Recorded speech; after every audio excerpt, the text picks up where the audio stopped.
जब भी भारत जैसे बड़े देश में कोई शासन करता है तो बहुत सारा असंतोष, बहुत सारी खदबदाहट, बहुत सारा विरोध, बहुत सारी नाराज़गियाँ पल रही होती हैं। उन नाराज़गियों को आवाज़ देने के लिए इस तरह के कोई अगर प्रदर्शन या इस तरह की पार्टियाँ या इस तरह की के मंच नहीं होंगे तो प्रेशर कुकर में जैसे वॉल्व होता है और उसमें से धीरे धीरे गैस निकलती है, वैसे फिर प्रेशर कुकर फट जाता है। और भारत जैसे बड़े लोकतांत्रिक देश के लिए ये लोग ठीक कह रहे हैं, जब छोटी नाव होगी या डोंगी होगी तो आप उसकी दिशा तुरंत पलट सकते हो, लेकिन एक बड़ा जहाज होता है उसको आप कभी भी एकदम से दिशा नहीं पलट सकते। टाइटैनिक इसलिए टकराया था ना, बहुत बड़ा जहाज था, उसको सामने आपको बर्फ़ की चट्टान देखने के बावजूद भी तुरंत दिशा पलट नहीं सकते कि स्टीयरिंग घुमाया और दिशा पलट गई। तो भारत में अगर इस तरह के थोड़े थोड़े वेंटिलेशन, थोड़ा थोड़ा सा लोगों का गुस्सा और गुबार निकलने का कोई मंच मिलता रहे, मेरे लिए कॉकरोच जनता पार्टी चाहे खत्म हो जाए, लेकिन मुझे लगता है बड़े प्रतीक के रूप में उभरी है।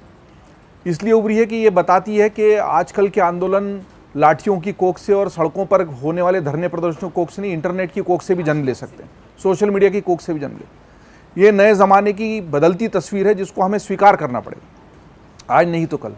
और ये पहली बार नहीं है। अब हम 2026 में हैं, 16 साल पहले 2010 में जो अरब स्प्रिंग हुई थी वो केवल ट्विटर पर हुई थी, तहरीर चौक, और कम से कम 4 देशों में तानाशाहों की सत्ता पलट गई थी। हालांकि उसमें भी राजीव गोस्वामी की तरह एक आत्मदाह था, ट्यूनीशिया का एक फल विक्रेता था जिसने उस वक्त पुलिस की बर्बरता से, तानाशाही से, अन्याय से त्रस्त होकर अपने आप को आग लगा दी। वो प्रतीक बन गया लेकिन लड़का, और उसके उस जलते हुए चित्र को तो कोई एक प्रतीक चाहिए होता है। ऐसे ही मुझे लगता है कि चीफ जस्टिस की टिप्पणी एक प्रतीक बन गई, एक ट्रिगर बन गई। उसने इतना बड़े ट्रिगर को जन्म दे दिया है। कोई भी चीज़ शुरुआत में छोटी लग सकती है। अभी अभी हमने इसी 30 मई को भारत की हिंदी पत्रकारिता के 200 साल मनाए, द्विशताब्दी मनाई है। लेकिन जो पहला अखबार निकला था ना कलकत्ता से, जुगल किशोर उदन मार्टन, वो 17 महीने ही चला था। लेकिन हिंदी की पत्रकारिता 200 साल चली है ना। हम आज हिंदी की पत्रकारिता के इतने बड़े मंच जो कि 78 साल से है, अमर उजाला, उसके मंच पर बैठकर ये शो कर रहे हैं ना। किसी भी शुरुआत को हम छोटा या बड़ा तब तक नहीं मान सकते जब तक हम उसके महत्व को नहीं समझें। और डिजिटल मीडिया से लंबे समय तक जुड़े रहने की वजह से मैं तो इसको एक फिनोमिनल चेंज, एक बड़ा प्रतीक मानता हूँ। अब ये भी मैं मानता हूँ, मैं इस बात से सहमत हूँ कि आजकल की व्यवस्था ऐसी हो गई कि जब तक कोई बड़ी संस्थागत आपके पास समर्थन या सहयोग नहीं हो, आप इस तरह के बाकायदा सुबह 10 से 5 बजे तक की धरने प्रदर्शन की अनुमति की चिट्ठी हमारे पास है, जिसको हम इस वीडियो के साथ चला सकते हैं। इसमें प्रायोजित होंगे जिनको बुलाया गया होगा व्हाट्सएप के जरिए, जिस तरह आंदोलनों में नेता लोग भी प्रायोजित भीड़ लाते हैं। लेकिन कुछ लोग होंगे जो कौतूहल में चले गए। आंदोलन में भी लोग शुरू में कौतूहल में ही गए, उनको लगा let us see how serious they are. पर हो सकता है कि क्रमवार तरीके से इसमें जिन लोगों के पास कोई मंच ही नहीं है, भाई उस वक्त भी भारतीय जनता पार्टी विपक्ष में थी और मजबूत विपक्ष था। बड़े बड़े अरुण जेटली, सुषमा स्वराज और खुद नरेंद्र मोदी और आडवाणी जैसे नेता थे जो विपक्ष में बैठकर यूपीए सरकार का विरोध कर रहे थे। पर जनता ज्यादा कहां इकट्ठी हुई? उस रामलीला मैदान में जहां से अन्ना हजारे का भ्रष्टाचार के खिलाफ आंदोलन शुरू हुआ। क्यों हुआ? क्योंकि पार्टियों के ऊपर से लोगों का विश्वास उठ चुका है। राजनेता शब्द देश में गाली हो गया है, और अगर अभिजीत दीप के वो राजनेता नहीं है तो फिर लोगों को लगता है यार ये कुछ, जब तक अरविंद केजरीवाल राजनेता नहीं थे उसमें लोगों को उम्मीद की किरण नजर आ रही थी ना।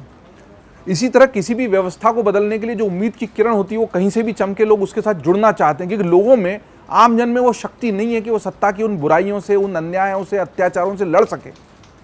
वो उम्मीद की किरण झूठी होती है तो लोगों का भरोसा टूटता है, बाबा खड़क सिंह वाली बात होती है। लेकिन फिर लोग उसको भुलाकर एक नई किरण के साथ, क्योंकि वो तो बेचारे दिन भर की अपनी नीट का बच्चा नीट की परीक्षा देने में लगा है ना, उनकी आकांक्षाएं गाजियाबाद की उस आकांक्षा की तरफ फिर मर जाती है जिसने सुसाइड कर लिया सिर्फ इसलिए कि दूसरी बार परीक्षा देने के लिए खुद को जुटा नहीं पा रही।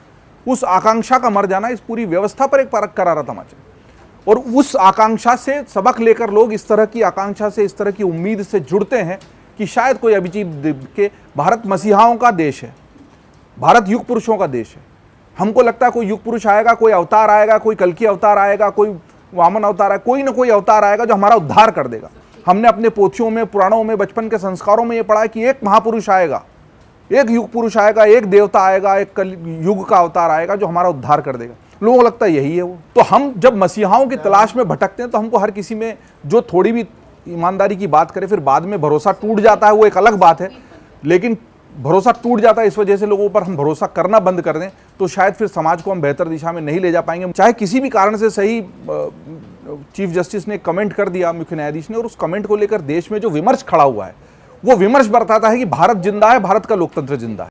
अगर आप ये वीडियो YouTube पर देख रहे हैं तो हमारे चैनल को सब्सक्राइब कर बेल आइकन दबाएं और Facebook पर देख रहे हैं तो हमारे पेज को लाइक करें।